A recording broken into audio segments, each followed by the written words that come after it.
జై శ్రీరామ్, అందరికీ నమస్కారం. వెల్కమ్ టు న్యూస్ అఖండ. నేను మీ కస్తూరి శ్రీధర్.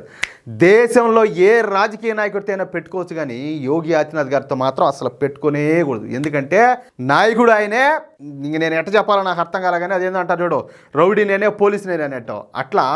ఉత్తరప్రదేశ్కు డాయను ఆయనే, సీఎం ఆయనే, రెండు ఆయనే. అట్లుంటుంది అనమాట. ఆయనతో పెట్టుకుంటే మామూలుగా అయితే ఉండదు మ్యాటర్. సరే, ఇంక అసలు విషయానికి వస్తే, సంబాల్ పట్టణంలో ఎక్కువగా ఒక వర్గానికి చెందినటువంటి వాళ్ళే ఎక్కువగా ఉంటారు. తెలుసు కదా ఆ వర్గం ఏదో మీకు.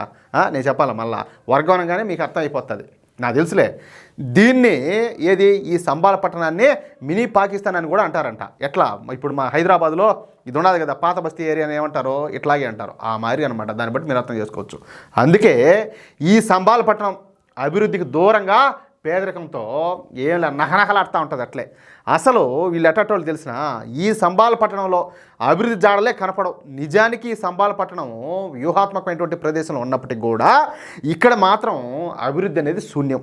ఏవైనా అభివృద్ధి కార్యక్రమాలు చేపడితే ఆ వర్గం వాళ్ళు అసలు అడ్డుకుంటారంట, చేయనీరంట. ఇదేం తెగులురా స్వామి. ఎవడైనా ఏదైనా అభివృద్ధి చేస్తామంటే ఇంకా స్వాగతించాలా, వాళ్ళకి ఇంకా బాగా సపోర్ట్ చేయాలా, అలాంటి వాళ్ళకి ఓట్లు వేయాలా, అలాంటి వాళ్ళకి గెలిపించాలి. కానీ అభివృద్ధి చేస్తామన్న వాళ్ళను అసలు అభివృద్ధి పనులకే అడ్డుకుంటారంటే ఇంకా వీళ్ళ తెలివితేటలో ఒకసారి మీరు ఊహించుకోవచ్చు. అట్టా ఇక ఈ సంబాల్ జామా మసీద్ విషయంలో ఏం జరిగిందో మీకు అందరికి కూడా తెలుసు. మనం కూడా దీనికి సంబంధించి ఇప్పటికే చాలా వీడియోలు చేసాం. నిజానికి ఈ సంబాల్లోని జామా మసీద్ స్థానంలో ఉండేది మన హరిహర మహల్. దీన్ని 1300 సంవత్సరాల క్రితమే మన హిందూ రాజులు నిర్మించారు. ఇక్కడ విష్ణుమూర్తుల వారు కొలువై ఉంటారనేది ప్రసిద్ధి అనమాట. అయితే 1520 సంవత్సరంలో మన దేశ దురాక్రమణ దాడేటువంటి ఈ బాబర్ వచ్చి మన హరిహర మహల్ను పడగొట్టి ఆ హరిహర మహల్ పునాదుల మీదనే ఈ సంబాల్ జామా మసీదును కట్టాడు. ఈ దరిద్రులు చేసే పని ఇదే. ఎక్కడ ప్రసిద్ధి చెందినటువంటి కట్టడం ఎక్కడ కనపడితే, హిందుత్వ ఆనవాళ్ళు ఎక్కడ కనపడితే వాటిని కోల్దోసేది, వాటి స్థానంలో ఈ మసీదులు దర్గాలు ఇవన్నీ కట్టేది.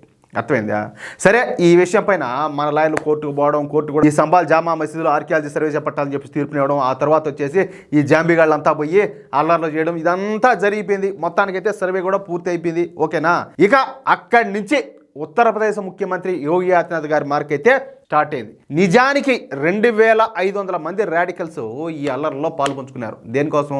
పోలీసు వాళ్ళ మీద, ఈ ఆర్కియాలజీ డిపార్ట్మెంట్ మీద రాళ్ళు వేసేదానికి, వాళ్ళ మీద దాడులు చేసేదానికి. ఇకపోతే ఈ 2500 మంది ఇళ్లను బుల్డోజర్లతో కూల్చేయాలని చెప్పేసి యోగి ప్రభుత్వం అయితే భావించింది. అయితే అనవసరంగా నిందితుల ఇళ్లను కూల్చేయకూడదని చెప్పేసి కేవలం అక్రమ కట్టడాలను మాత్రమే కూల్చేయాలని చెప్పేసి ఈ మధ్య సుప్రీంకోర్టు ఒక తలకు మార్చినటువంటి ఒక తీర్పును అయితే ఇచ్చింది. ఇప్పుడు వాళ్ళు తప్పు చేశారు, తప్పు చేసినప్పుడు వాళ్ళ మీద ఎటువంటి చర్యలైనా తీసుకోవచ్చు. ఆ విధమైన రైట్స్ ఉండాలా, లేకపోతే భయం ఉంటుందా? ఎట్లా మాదిరిగా? సరే, దీంతో ఆ ప్రయత్నాన్ని విరమించుకున్నటువంటి యోగి ఆదిత్యనాథ్ గారు సంబాల్లో అక్రమంగా నిర్మించినటువంటి ఈ జాంబిగాళ్ళ ఇళ్లను మొత్తాన్ని కూడా ధ్వంసం చేసి పారేశారు. అట్లా అంతేకాకుండా అక్రమ నిర్మాణాలు చేపట్టినందుకు వాళ్ళపైన వేల రూపాయల ఫైన్లు కూడా వేశారు. కానీ అల్లర్లలో పాల్గొన్నటువంటి జిహాదీల సంఖ్య చాలా ఎక్కువగా ఉండాలి. వాళ్ళందరూ కూడా ఏదో విధంగా తప్పించుకుంటానే ఉన్నారు. దీంతో యోగి ఆదిత్యనాథ్ గారు ఇప్పుడు ఒక సరికొత్త, ఒక అద్భుతమైన ఆలోచనతో ముందుకు వచ్చారు. అదేందో చెప్పేదా? సూపర్ ఆలోచన. అదేంటి అంటే, అల్లర్లలో పాల్గొన్నటువంటి ఈ జాంబిగాళ్ళకు ఈ కరెంట్ సరఫరాను, ఈ నీటి సరఫరాను నిలిపేస్తున్నారనమాట. ఇక అర్థమైంది కదా మీకు? ఇక వెంటనే యోగి ఆదిత్యనాథ్ గారు సంబాల్లో వేల మంది పోలీసులను ప్రత్యేక దళాలను దించి సెర్చ్ ఆపరేషన్ స్టార్ట్ చేశారు.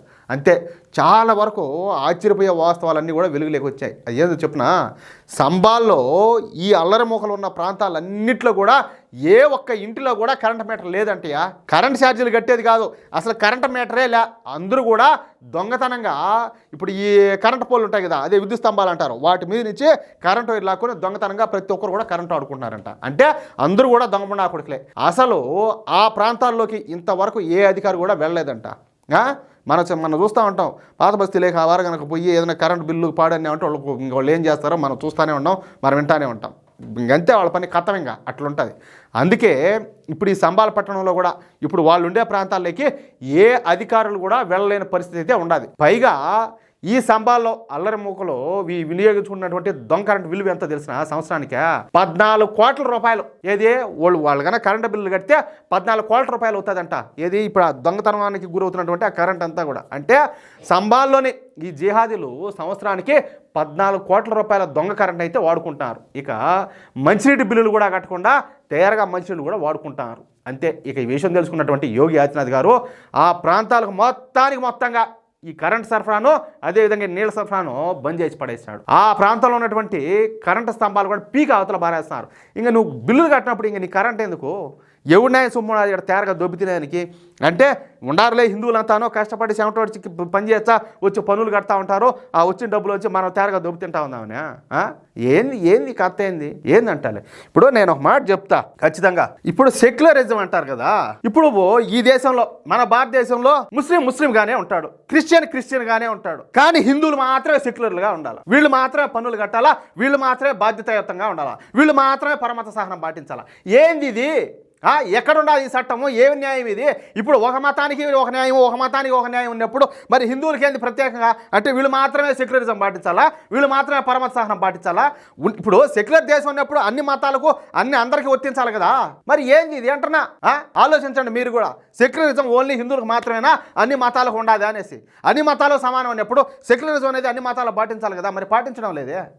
అట్లా సరే, యోగి ఆదిత్యనాథ్ గారు దీంతో ఊరుకోకుండా ఈ జిహాదీగాళ్ళు ఉండేటటువంటి ప్రాంతానికి 4 వైపులా కూడా ఈ పోలీస్ పికెటింగ్ సెంటర్లు అయితే ఏర్పాటు చేశారు. పోలీస్ పికెటింగ్ సెంటర్లు అంటే ఏ సినాసిత్రటాయి అనుకుంటారేమో, కాదు. ఒక్కొక్క సెంటర్లో 500 మంది పోలీసులు ఉండేటట్టు అక్కడ పోలీస్ పికెటింగ్ సెంటర్లు అయితే ఏర్పాటు చేస్తున్నారు. అంటే ఇకపైన ఈ జిహాదీగాళ్ళు ఏ మాత్రం ఓవర్ యాక్షన్ దొబ్బినా వాళ్ళకి మాత్రం ఏలా డిక్కీలు బయలుపోతాయి, మామూలుగా అయితే ఉండదు. అట్లుంటుంది యోగి గారి దెబ్బ. మామూలు చేయడంలా ఎవడైతే ఇప్పుడు ఈ చర్యలకంతా ఎల్లర్లకు ఎవడైతే పాల్పడినారో ఒక్కొక్కనైతే ఏర్తాడు అట్నే భీములో రాళ్ళు ఏరినట్టు ఆ మారిగా ఉండదు. ఎట్లా న్యూసా సూపర్గా ఉంది కదా, అట్లా ఉంటుంది యోగి గారితో పెట్టుకుంటే. మీకు కనుక ఈ న్యూస్ నచ్చితే, అదేవిధంగా నేను చెప్పిన న్యూస్ కరెక్టే అని చెప్పి మీకు అనిపిస్తే ఈ న్యూస్ నలుగురికి షేర్ చేయండి. అలాగే తప్పనిసరిగా ప్రతి ఒక్కరు కూడా మీ యొక్క అమూల్యమైన అభిప్రాయాలను కామెంట్ రూపంలో తెలియజేయండి. ఈ వీడియో చూసేవాళ్ళు ప్లీజ్ ప్రతి ఒక్కరిని రిక్వెస్ట్ చేస్తున్నా, సబ్స్క్రైబ్ చేసుకోకుండా ఎవరు ఉండొద్దు. దానివల్ల మీకు ₹1 కూడా డబ్బులు కట్ అవ్వదు, దానివల్ల మీకు వచ్చే నష్టం ఎలా. మీరు సబ్స్క్రైబ్ చేసుకోవడం వల్ల మీరు మమ్మల్ని మరింతగా సపోర్ట్ చేసినట్టు మేము కూడా ఫీల్ అవుతాం. అంటే మీరు మమ్మల్ని ఆదరించి ప్రోత్సహించి వెన్నుదట్టి ముందుకు నడిపించట్టు అనమాట. కాబట్టి దయచేసి ప్రతి ఒక్కరు కూడా ఈ వీడియో చూసేటటువంటి వాళ్ళు ప్రతి ఒక్కరు కూడా మన ఛానల్ సబ్స్క్రైబ్ చేసుకోండి. ప్లీజ్ సపోర్ట్ చేయండి. జై శ్రీరామ్.